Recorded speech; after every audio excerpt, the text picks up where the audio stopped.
Terceiro vídeo da Lei 8666 de junho de 1993. Nós daremos continuidade, continuando o artigo que nós paramos no vídeo passado. Vamos a ele. Parágrafo 13. Será divulgada na internet a cada exercício financeiro a relação das empresas favorecidas em decorrência do disposto nos parágrafos 5º, 7º, 10º, 11 e 12 desse artigo, com indicação do volume de recursos destinados a cada um deles. Então, no final de cada ano, será divulgado todas essas empresas beneficiadas pelo aquilo que nós falamos nos incisos anteriores. Desde o 5º até o 12º, nós falamos da margem de preferência e do tratamento diferenciado para as empresas brasileiras, seja de manufatura, seja para a questão de inovação tecnológica, produtos beneficiados com a inovação tecnológica. Então, no final de cada exercício financeiro, o exercício financeiro termina geralmente no dia 31 de dezembro de cada ano, pelo menos para o poder público. Sabemos que algumas empresas privadas têm um exercício financeiro diferente, mas para o poder público, o exercício financeiro coincide com o ano civil do calendário. Então, continuando, artigo 4º. Todos quantos participem de licitação promovida pelos órgãos ou entidades a que se refere o artigo 1º, tem direito público subjetivo à fiel observância do pertinente procedimento estabelecido nessa lei, podendo qualquer cidadão acompanhar o seu desenvolvimento desde que não interfira de modo a perturbar ou impedir a realização dos trabalhos. Então, vamos por parte também esse artigo. Então, todos quantos participarem de licitação promovida por quem? Pelos órgãos e entidades que refere o artigo 1º. Os órgãos, todos os poderes da União, dos Estados, do Distrito Federal e dos municípios. São esses órgãos ou entidades. Também pode ser da administração indireta, né? Todos eles têm direito público subjetivo. Nesse caso aqui, não é o dever objetivo do Estado. Aqui o direito é subjetivo à fiel observância do pertinente procedimento estabelecido nessa lei. Então, aquele que participa tem o direito subjetivo à fiel observância do que está nessa lei, podendo qualquer cidadão. Olha a palavra cidadão, eu sempre falo que cidadão não é pessoa, cidadão não é indivíduo, cidadão é aquele que está devidamente inscrito na Justiça Federal. Acompanhar o seu desenvolvimento desde que não perturbe os trabalhos de licitação, os trabalhos realizados. Então, o direito do cidadão, daquele que acompanha, ou melhor dizendo, o direito daquela empresa que participa da licitação é um direito subjetivo. O que quer dizer esse direito subjetivo aqui na licitação? Quer dizer que a vontade do interessado está protegida juridicamente.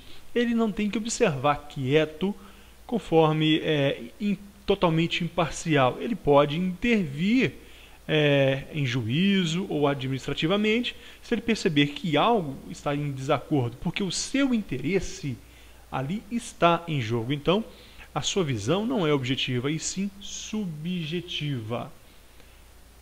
Parágrafo único. O procedimento licitatório previsto nessa lei caracteriza ato administrativo formal, seja ele praticado em qualquer esfera da administração pública. Então, pessoal, nós estamos estudando a lei de licitação. A lei é uma lei federal. Agora, o procedimento licitatório, o procedimento que contém todos os atos previstos para que o poder público faça a sua licitação, ela é um ato administrativo formal, seja ele praticado em qualquer esfera.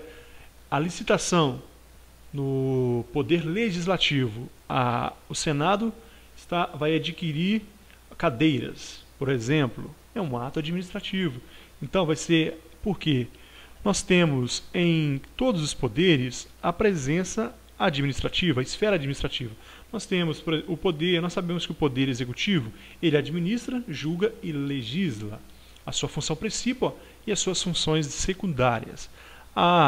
Assim, o legislativo administra e julga, assim o judiciário administra e legisla secundariamente. Então, o legislativo, na sua esfera administrativa interna, a administração do Senado, da sua casa, ela vai emitir esses atos administrativos.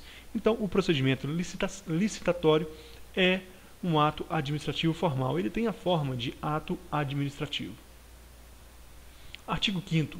Todos os valores, preços e custos utilizados nas licitações terão como expressão monetária a moeda corrente nacional, ressalvado o disposto no artigo 42 dessa lei, devendo cada unidade da administração no pagamento das obrigações relativas ao fornecimento de bens, locações, realização de obras e prestação de serviços, obedecer para cada fonte diferenciada de recursos a estrita ordem cronológica das datas de suas exigibilidades, salvo quando presentes relevantes razões de interesse público e mediante prévia justificativa da autoridade competente devidamente publicada.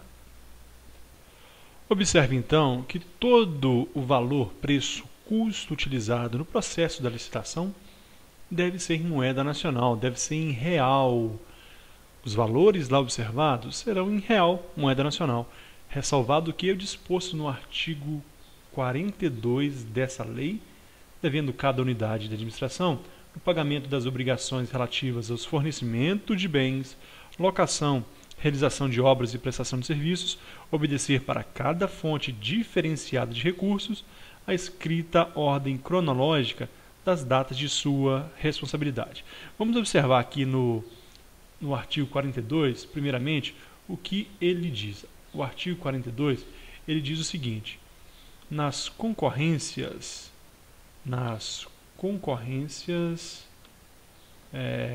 de âmbito internacional, o edital deverá ajustar-se às diretrizes da política monetária e do comércio exterior e atender às exigências dos órgãos competentes.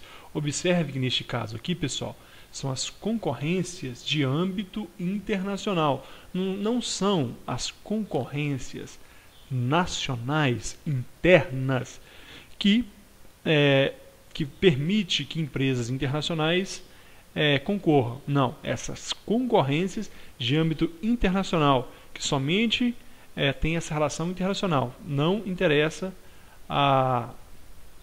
às empresas internas aqui do Brasil neste edital, nessa licitação.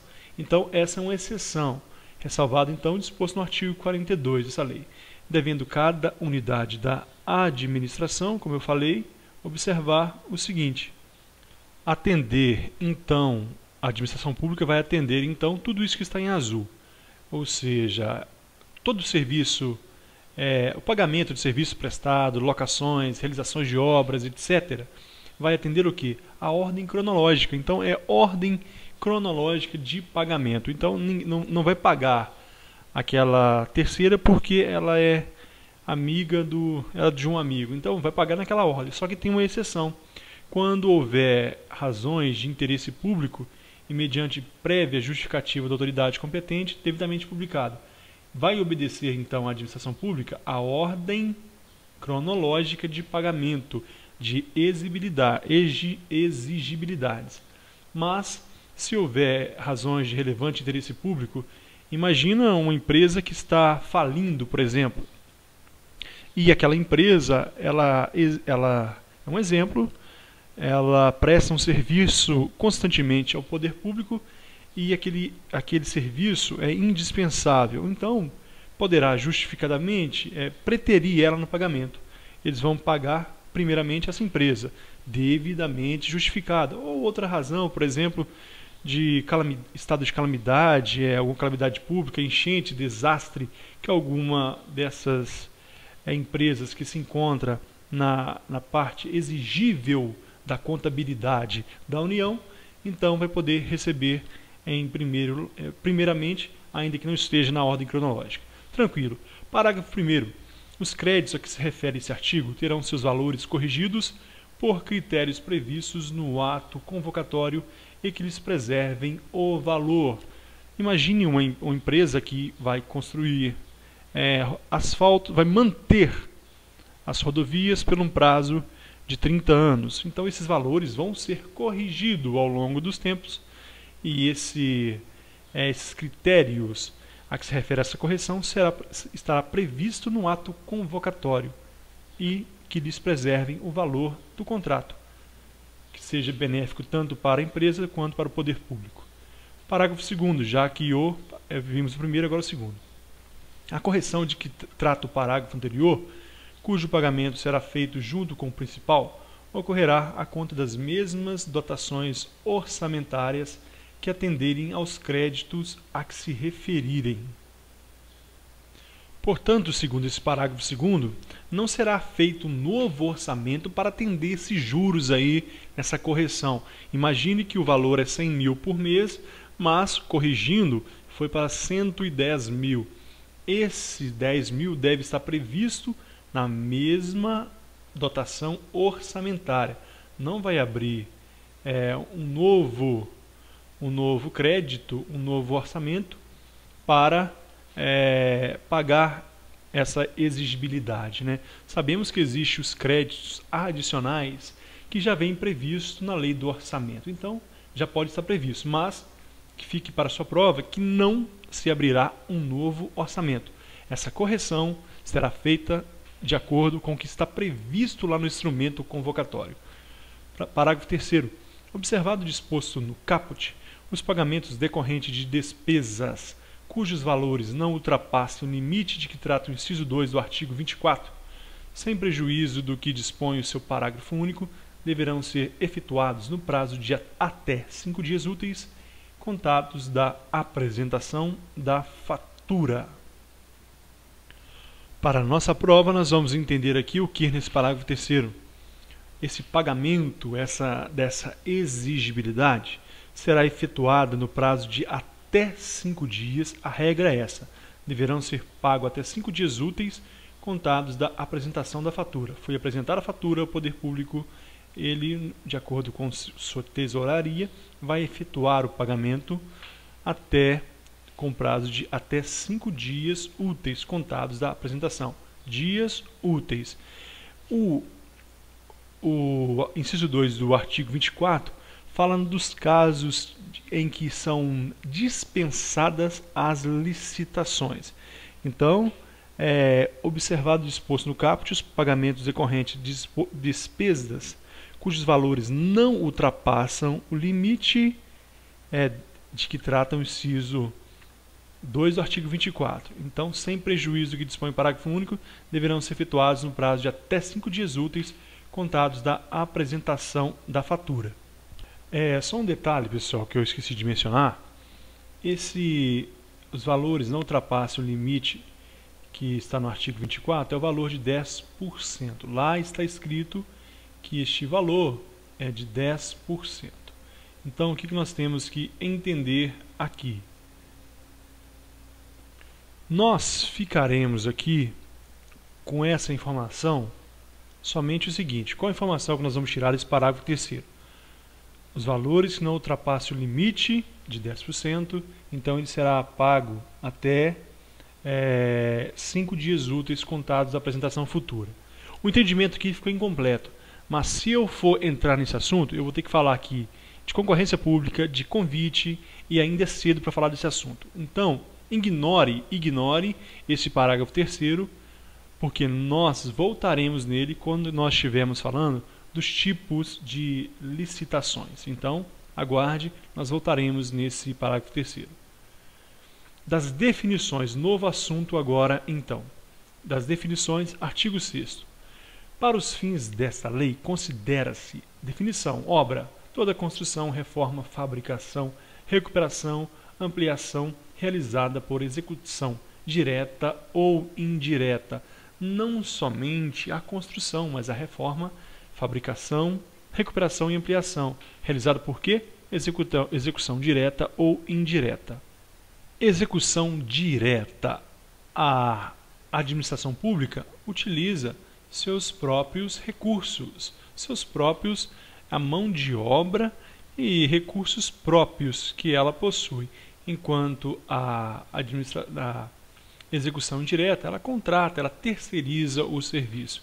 Então, isso é a definição de obra. Serviço: toda atividade destinada a obter determinada utilidade de interesse para a administração, tais como demolição, conserto, instalação, montagem, operação, conservação, reparação, adaptação, manutenção, transporte, lotação de bens, publicidade, seguro, trabalhos ou trabalhos técnicos profissionais. O que eu acho mais interessante, porque o resto, pessoal, você não tem como errar na hora da prova. O que é importante gravar aqui é a publicidade. Então, toda atividade destinada a obter determinada utilidade para o interesse da administração. Isso é serviço, diferente de obra. Depois nós temos compra, é um pouco decoreba mesmo. Toda aquisição remunerada de bens para fornecimento de uma só vez ou parceladamente. Compra é aquele conceito que a gente conhece de compra mesmo. Alienação: toda transferência de domínio de bens a terceiros. Então, alienação para o poder público não entra compra, né? Alienação no seu conceito jurídico, no seu conceito do dicionário mesmo, lá está lá compra ou venda, mas para o poder público, alienação, para a lei de licitação, a alienação é somente a transferência de domínios a terceiros. É somente a venda ou a transferência sem remuneração. Então, transferência a terceiros. 5. Nós vimos o 4, não é isso mesmo. Agora o 5. Obras, serviços e compras de grande vulto. Aquelas cujo valor estimado seja superior a 25 vezes o limite estabelecido na alínea C do inciso 1 do artigo 23 dessa lei. Na linha C do inciso 1 do artigo 23, está escrito que a concorrência é uma das modalidades nos tipos de licitação, acima então de 1.500.000 reais. Então, ou seja, então, para a nossa prova, obras e serviços e compras de grande vulto, o que é? Aquelas cujo valor estimado seja superior a 25 vezes esse 1.500.000.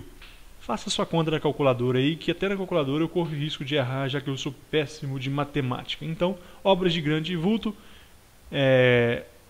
valor estimado superior a 25 vezes esse valor aí de 1.500.000. Seguro garantia: o seguro que garante o fiel cumprimento das obrigações assumidas por empresas em licitações e contratos. Pessoal, nesse seguro garantia nós temos que é um seguro do contratado. Se a empresa, por exemplo, aquele exemplo que eu dei da empresa que vai reformar a rodovia ou vai pavimentar a rodovia, se a empresa não cumprir, a seguradora paga. Quem escolhe a forma da garantia é o próprio contratado. Então esse é o seguro garantia. Execução direta é que é feita pelos órgãos e entidades da administração pública pelos seus próprios meios, como eu já falei anteriormente. O 8º, né? Execução indireta. Aqui o órgão ou entidade contrata com terceiros sobre qualquer dos regimes. Letra A, empreitada por preço global. Letra B, empreitada por preço unitário. A letra C foi vetada. Letra D, tarefa. Letra E, empreitada integral. Empreitada por preço global. Quando se contrata a execução da obra ou do serviço por preço certo e total, o preço definido. No caso da empreitada por preço global, nós vamos entender que esse preço é um preço definido já, é um preço certo e pela totalidade. Olha a letra B, empreitada por preço unitário. Quando se contrata a execução da obra ou do serviço por preço certo de unidades determinadas. Imagine nesse caso aqui, ao longo da construção daquela nossa querida rodovia, por prazos unitários, ou seja, ao longo da construção, da entrega, vai sendo pago partes unitárias. A letra C foi vetado. Letra D, tarefa. Quando se ajusta a mão de obra para pequenos trabalhos por preço certo ou com ou sem fornecimento de materiais. Nós vamos diferenciar tarefa da empreitada, porque a tarefa é para pequenos trabalhos por preço certo. É uma aquisição de algumas portas, realização, a reforma de algumas portas, a reforma de algumas janelas. Então, quando se ajusta a mão de obra para pequenos trabalhos, com ou sem fornecimento de materiais. Isso é tarefa. Já a empreitada integral já é um pouco mais complexa. Nós vamos ver que quando se contrata um empreendimento em sua integralidade, compreendendo todas as etapas das obras, serviços e instalações necessárias, sob inteira responsabilidade da contratada, até a sua entrega ao contratante em condições de entrada em operação, atendidos os requisitos técnicos e legais para sua utilização em condição de segurança estrutural e operacional e com características adequadas às finalidades para que foi contratada. Imagine a construção de um hospital, desde a fundação até a instalação elétrica, até a instalação dos aparelhos e até estar pronto para o dia da inauguração. Isso é uma empreitada integral, sendo que essa empreiteira ela vai assumir a responsabilidade total daquela obra. É lógico que nós veremos nessa lei ainda que há situações, por exemplo, de enchentes, calamidades públicas, em que essa empreiteira não vai arcar sozinha com os custos de qualquer destruição. Mas, em regra, sim, ela assume a responsabilidade até a entrega. Então, nós vimos aqui algumas definições. Como há inúmeras definições a ser estudada, nós não vamos prosseguir neste momento. Nós vamos ficar até a letra E e já encerrando esse vídeo, já que não vai dar para terminar. No próximo vídeo, nós continuaremos as definições e daremos início a um novo assunto. Eu gostaria de deixar para vocês que nós não deixaremos neste trabalho de falar sobre aqueles aspectos mais importantes que caem no edital. Nós falaremos dos princípios de contratação direta, das modalidades de licitação, concorrência, tomada de preços, convite, falaremos das diferenças de cada uma delas. Ao final eu vou fazer uma síntese, diferenciando quais os pontos mais importantes entre uma e outras. Se der tempo nós faremos exercícios, vou falar quando que a licitação é dispensada, quando que ela é dispensável, vou falar dos contratos administrativos e inúmeros outros aspectos, de forma que com esse trabalho você vai ter capacidade de fechar qualquer prova que caia licitação. Muito obrigado pela companhia e até a próxima.